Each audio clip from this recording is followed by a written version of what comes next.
10 įmonių, 10 inovatorių komandų rungėsi dėl veržliausio startuolio vardo. Ant stalo prizas, kokio dar nėra pasiūliusi nė viena televizijos laida. 300 tūkstančių eurų iš mūsų fondo gana drąsiai gali ateiti bet kokia idėja. Milijardų daug vertės idėja, mes su profesoriumi prisėsim ir surasim tos pinigus. Siekti tikslo dalyviams padeda geriausi savo srities specialistai. Kuri inovatyvaus verslo idėja perspektyviausia?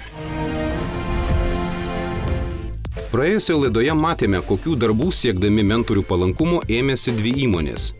Sviestas sviestuotas įkūrėjas su funkcinio maisto žinovu, Kauno technologijos universiteto profesoriumi Petru Rimantu Venskutoniu aiškinosi, kokių tyrimų reikia norint funkcinį maistą patiekti į rinką ir kiek tai kainuoja. Skaičiai gąsdinantys. Tačiau paaiškėjo, kad yra galimybių viską padaryti ir šiek tiek paprasčiau bei pigiau. Lietuviško infraraudonųjų spindulių šildytuvo gamintojai, kol jų gaminys sertifikuojamas, lankosi pas klientus ir bando jiems parduoti kitokius šildymo sprendimus. Kiekvienas uždirbtas euras investuojamas į nuosavo gaminio kūrimą. O ko imsis kitos įmonės? Šiandien laidoje žiūrėkite. Būsiu atviras, nesitikėjau rezultatų tokio gero. Atsiveria galimybė tikrai trečdaliui moksleivių, mažiausiai trečdaliui yra, kurie sako, kad yra šiek tiek per brangu. Ir tai padėtų tiesiog pritraukti daugiau fanų, daugiau moksleivių. Internetu vaikus programuoti mokančios įmonės Solidus mokslas įkūrėjas Paulius Paškevičius pas mentorius buvo atvykęs vienas, tačiau prisistatymui tai nepakenkė. Užtikrintai visus klausimus atsakęs, programuotojas mentoriams paliko puikiai savo sritį išmanančio verslininko įspūdį. Geras antrepreneris, bus geras. Po kelių metų dar kokių 3-4. Imkit. Prie savęs. Jeigu jūs nepaimtis, aš pasiimsiu. Solidaus mokslo komanda sulaukė ne tik pagyrų, bet ir namų darbų. Jauna aktyvi komanda iškart ėmėsi veiklos. 2 dalykai, kurie buvo pasakyti būtent per susitikimą, tai buvo atlikti konkurentų analizę išsamesnę, tai tą jau padarėme. Iš principo atlikę analizę supratome, kad yra apie 1000 moksleivių, kurie mokosi visoje Lietuvoje. Ir mūsų... To nežinojote iki tol, ne? Nebuvome skaičio galutinio įsivedę savo ir mūsų norimas dar 1000, tai būtų 2000 moksleivių Lietuvoje, yra būtent tie, kurie mokosi internetu. Ir kaip mes supratome, ne vienas iš mokymo centrų iš tiesų nemoko internetu. Yra tam tikras variantas, kai nusiunčiamas užduotis, po savaitės duodami atsakymai, bet nėra to tiesioginio, nuolatinio noro mokyti. Tai supratome, kad esame unikalioje pozicijoje tarp konkurentų. Toliau artimiausi konkurentai, be abejo, jeigu žiūrint jau plačiau, paprašė praeiti ne Lietuvoje, tai tikrai žinome, kurie ir daugiau jos laikome savo įkvėpėjais, daugiau kaip pavyzdžiais, nes nėra ko kovoti prieš visą pasaulį, galbūt geriau išmokti suprasti, kaip jie vystė ir mes savo regione, pavyzdžiui, Pabaltijo valstybėse galime puikiai tą modelį taikyti ir tiek Estijoje, Latvijoje, Lietuvoje, Lenkijoje mes galime tą patį modelį naudoti, nes ta rinka nėra užimta, taip kaip užimta yra Vakarų Europa arba, pavyzdžiui, tarkime, Šiaurės Amerika. Vienas prieš mentorius turėjo atsilaikyti ir Klaipėdos įmonės valdymo sistemos atstovas. Tiesa, jis bendravo ne akis į akį, o internetu. Galbūt ir tai tapo viena iš priežasčių, kodėl mentoriai iki galo nesuprato, kaip galima uždirbti iš įmonės kuriamos saulės sekimo sistemos. Aš nežinau, ar yra tame biznis, ar nėra to biznis, aš neturiu konkurentų palyginimo dar kažko tokio. Jeigu jis padarys namų darbus, pateiks, tada žiūrėsim. Na, iš tikrųjų labai vertinga pakalbėti su tokios patirties žmonėm, nes jie vienareikšmiškai yra savo srities specialistai ir verslą gerai suvokiantys žmonės. Todėl mes gavom tam tikrų pastabų, pataisyti skaičius, šiek tiek padirbėti ant verslo plano, ką mes iš tikrųjų ir darome. Ir šiandien mūsų dalis vizito susijęs su tuo, kaip suveržti, sustatyti kaštus. Verslo idėjos pristatyme, po to pristatymo mentoriams kilo klausimų, kiek tai unikalu yra. Ar yra analogų, ar yra konkurentų ir kuo jūsų, sakykime, tas išradimas yra ypatingas? Galim sakyti, kad analogų šiai technologijai nėra. Tai yra unikali technologija, kuri apjungia dabar esančioj rinkoje technologijas. Tai yra apjungia jų gerasias savybės. Ir tokiu būdu gaunamas unikalus produktas, kuris išsprendžia jau esamas problemas su abiem tom technologijom esančiam rinkoje ir manau, kad tai yra labai perspektyviai sritis, kur galima pritraukti investicijų ir что užsidirbti. Tai iš esmės, ką galbūt praeisime tada per visą procesą, kaip gaminamas tas saulės elementas, nuo ko yra pradžia. Daugiau supratimo įmonės atstovai tikisi iš susitikimo su laidos Startas konsultantu. Saulės energetikos verslą puikiai išmanančių įmonės BOT Group vadovu Vidmantu Janulevičiumi. Saulės energetika visą laiką tai yra kova už kuo efektyvesnį būdą iš kažkokio tai ploto vieneto. Mes arba mažinam plotą suspaudimą, arba didinam, dėka to viskas gaunasi. Jūs tai žinote jo. Diskusijos apie galimybės padidinti saulės elektrinių efektyvumą prasideda dar apžiūrinėjant saulės elementų gamybą. Brūkšneliai, kaip matom, reflektuoja, tai čia yra perkas. 4. karta, kuri į Europą ateis už 2 metų, 3 metų, ne anksčiau. Konkretesnis pokalbis apie Klaipėdos įmonės kūriamą saulės sekimo sistemą tęsiasi perėjus į Vidmanto Janulevičiaus kabinetą. Kiek tada padidėtų efektyvumas išeiga, ta prasme, sakykime, to vieno daikto, nes čia labai svarbu, kad nuo kokio kiekio instaliuoto yra, nes tada mažinasi kaštai, didėja efektyvumas. Jeigu šiaip imant vieną trekerį, kuris laukia yra vienas, tarkim, ir jam šešėlių nieks nemeta, tada galim tiesiog paprastai naudoti tą algoritmą be šešėliavimo, nes jam nereikia nieko išvengti jokių kitų aplinkų esamų šešėlių. Ir tokiu būdu priklausomai, aiškus, nuo platumos galima pasiekti iki 42%. Lietuvą aš skaičiavau kažkur apie 34% yra. Padidėtų efektyvumas. Jeigu siekti dviem ašimis. Nuo fiksuotos. Nuo fiksuotos, jeigu lyginant. Nes jisai ryte, kaip sakant, jeigu fiksuota, ryte teka saulė, jinai negauna. O tokiu atveju jisai atsisuktų nuo ryto iki saulės, iki vakaro. Visą laiką sektų. Skaičiai skamba labai gražiai, jeigu atvirai, bet žinote, didžioji problematika trakerių visų yra mechaniniai gedimai, ypač šaltesnio klimato zonose arba lietingo klimato zonose. Tai dažniausiai tas investuota suma, kodėl svarbu pagaminti pigų, kokybišką, gerą trakerį ir su fiksuotom pozicijom, kad ta investuota suma grįžtų per 3 metus.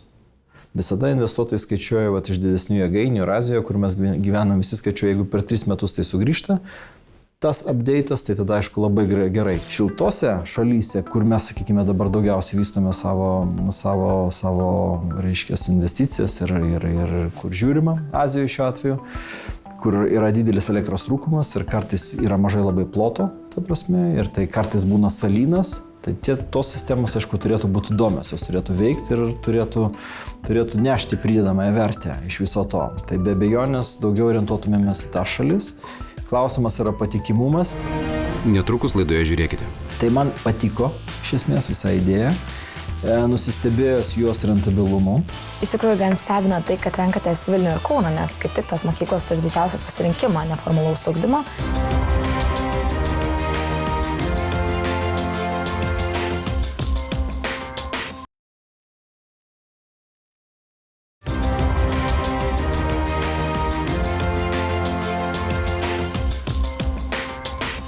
Klaipėdos įmonės valdymo sistemos atstovai prieš pertrauką BOT Group vadovui pradėjo pasakoti, kuo jų kuriama saulės sekimo sistema išsiskiria tarp konkurentų.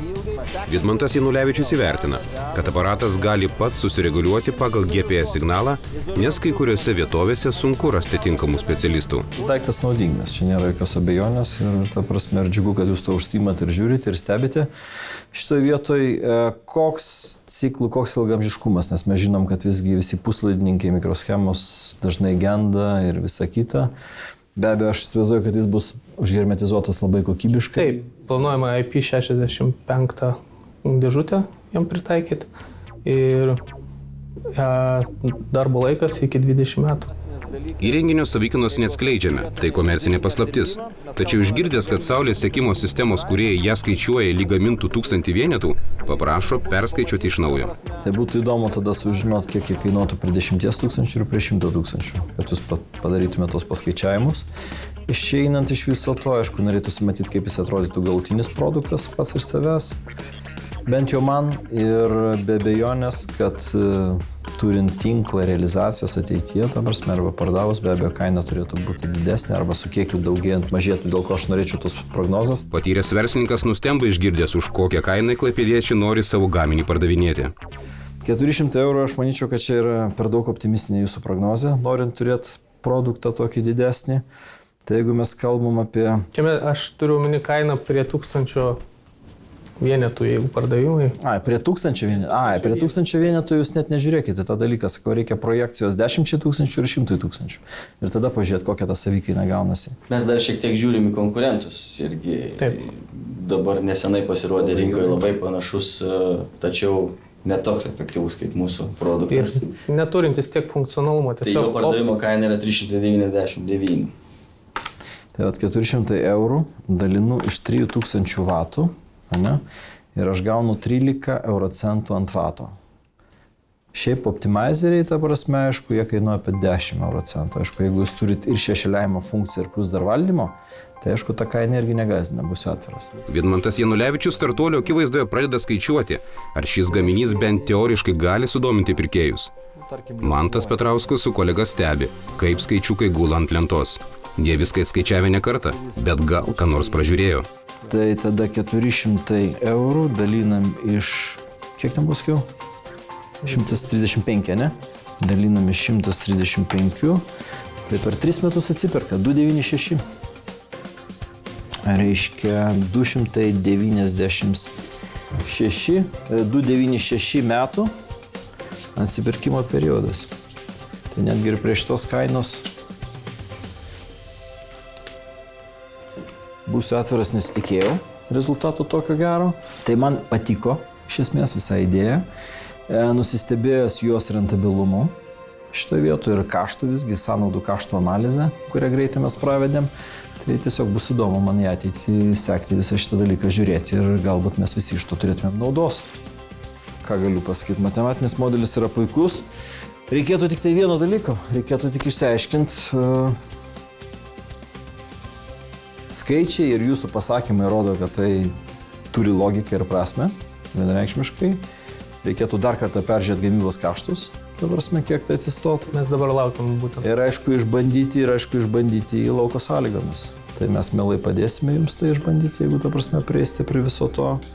O galbūt net ir patys pamastysime, kaip ta prasme kažko prisidėti, gal tik daugiau negu kad žiniom. Mes turime visą laboratoriją ant viršaus pas save susikrovę, tyrėme daugelį dalykų, daugelį elementų, daugelį įvairių modulių, sistemų ir tipų. Tai aišku, be abejo, jeigu pridėti trakerį su keliais, jų trakerį reiškia su keliais skirtingais, su kelių skirtingų tipų moduliais, kuriuos mes gaminame, tai būtų ir stiklas mūsų naujos kartos, kurie generuoja daugiau, ir tradicinius modulius mes galėtumėm palyginti ir tą dar visą privalumą. Na, aš matau, kad nuotaika jūsų gera. Kaip susitikimas, pavyko? Manau, kad pavyko. Buvo malonu susipažinti su Vidmantu ir malonu buvo išgirsti jo nuomonę pozityvę apie mūsų įrenginį. Ir tikiuosi, kad tom viskas nesibaigs, toliau tęsis dialogas ir bendradarbiavimas tolimesnis. Na, man svarbiausia, kad skaičiai susidėliojo į vietas, nes mes apie tai iš tikrųjų daug kalbėjom. Ir, ką reiškia skaičiai susidėliojo? Na, kaip matėt, mes atlikom skaičiavimus ir buvo malonu, kad Linas rado. Patikino tai, ką mes jau prieš tai teigiame, arba įrodė mūsų teiginius, kad trekeris atsipirka per 3 metus Lietuvos sąlygom.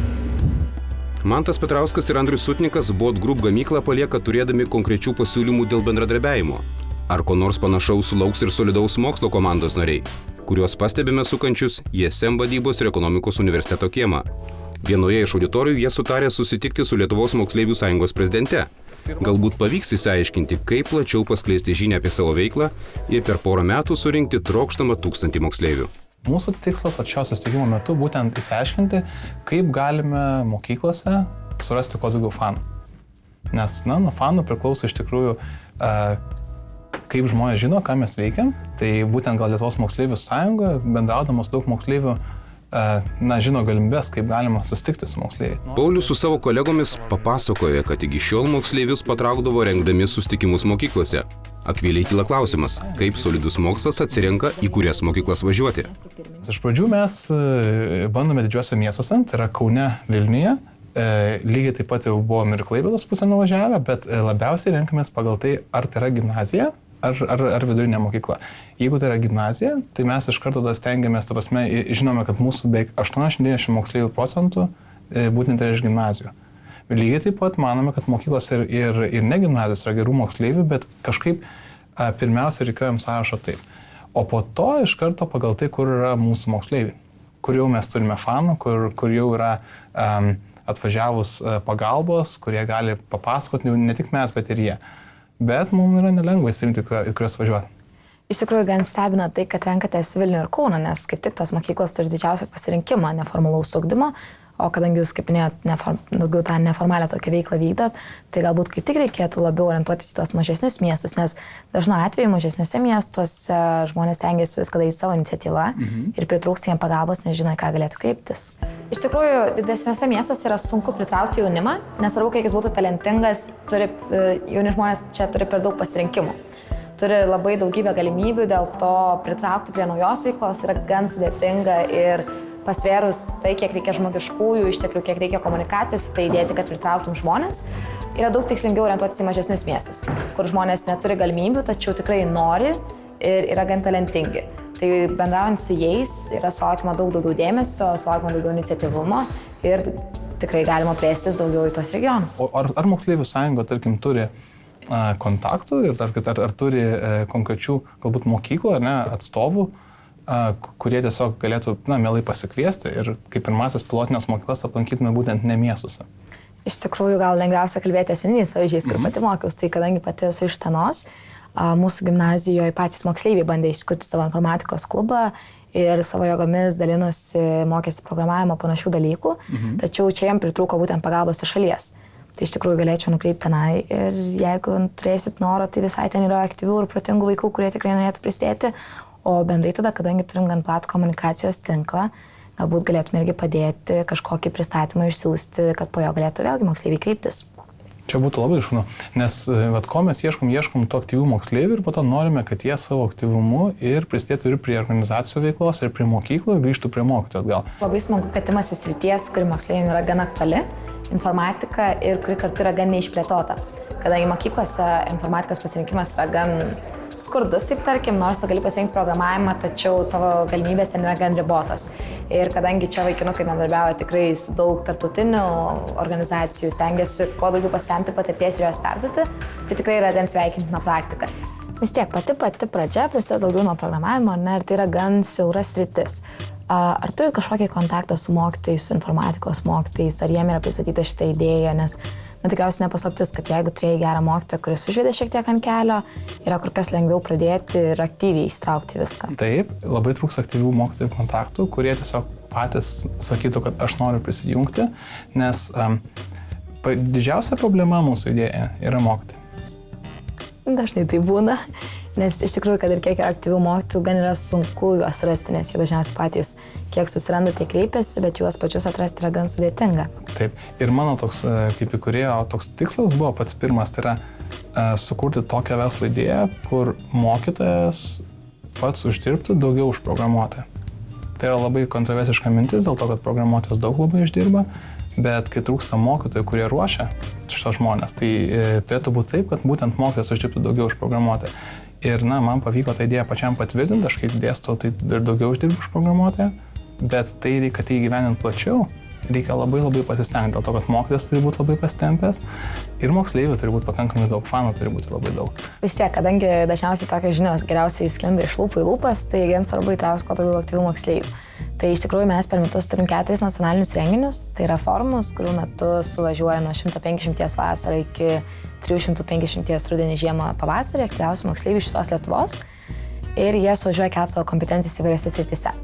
Dažniausiai skiriam tai grinai organizacijos veiklai, bet kadangi komunikacijos, dažniausiai darbo grupės jau tokios gan nuvalgėtos ir apie straipsnių rašymą kalbėti niekam nebeįdomu, tai čia, manau, visai būtų įdomu pasikviesti jūs, kad vėlgi pristatytumėt galimybės, pristatytumėt šiek tiek šiuolaikiškesnį požiūrį į komunikaciją ir daugiau būtent tų komunikacijos galimybių būtent organizacijai, taip pat kartu ir su programavimu, kitomis sritimis, kuriuose galėtų jau organizacijoje esantys žmonės pasistengti ir pradėti savo veiklą vykdyti, galbūt taip gerindami komunikacijos visą tinklą.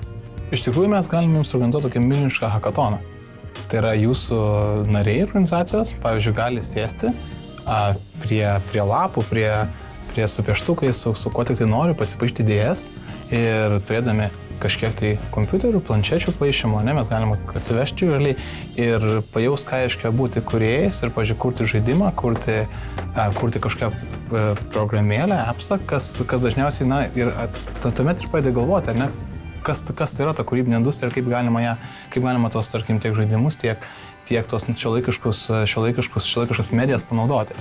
Iš esmės, kadangi mes visada stengiamės moksleivius informuoti apie kuo daugiau galimybių jiems teikiamų mokyklose ir kadangi tai yra viena iš neformalaus ugdymo galimybių, apie kurias tikrai reikia kalbėti mokykloje ir kuo daugiau pranešti apie tai manau, kad tikrai galėsime bendradarbiauti būtent informavimo srityse.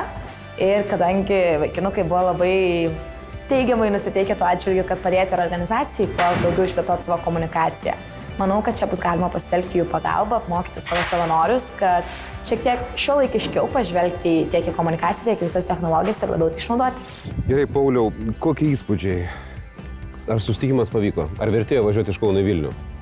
Vertėjo. Patiko, kad būtent Moksleivių sąjungos atstovė, jinai labai konkrečiai pasiūlė, kad yra jau moksleivių tinklas aktyvių, yra mokyklų tinklas, 360 mokyklų, mes to nežinojom ir kad mes galime tiesiog renginiuose sudalyvauti ir tos renginiuose, ko gero, mes galime atrasti tos gabiausius ir tos, labiausiai, ką mes vadinam fanais, tai žmonės, kurie labiausiai domisi. Tai jūsų tikslinė auditorija yra moksleiviai, ar ne? Taip, ir moksleiviai, kurie aktyvūs. Tai būtent LMS moksleiviai yra tie, kurie yra aktyvūs, tie, kurie jau, savaime domisi ir mes manome, kad mes turim aktyvių moksleivių komandoje. Ta organizacija turi labai daug moksleivių ir mes galėtume tiesiog galbūt bendradarbiauti ir galbūt dalyvauti bendruose renginiuose ir taip pasiekti mokyklas, ypatingai tariamės dėl mokyklų, kurios yra toliau nuo miestų, nes būtent LMS yra paskleidęs po visą Lietuvą.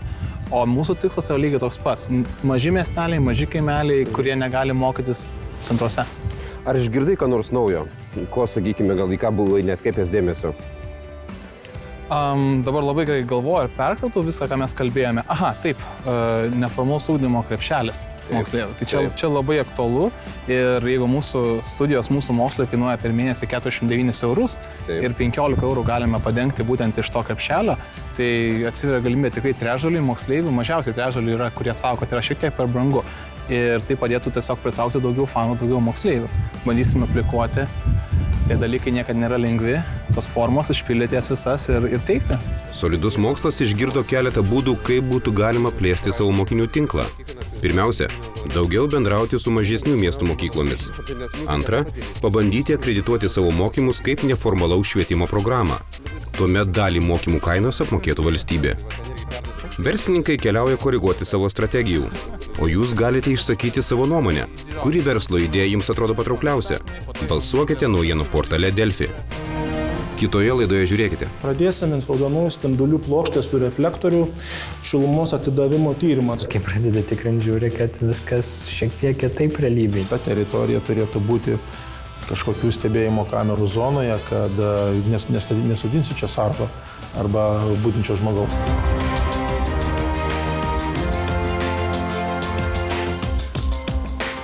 Laidą pristato Mita, laidos globėja Ūkio ministerija. Laida finansuojama Europos regioninės plėtros fondo lėšomis.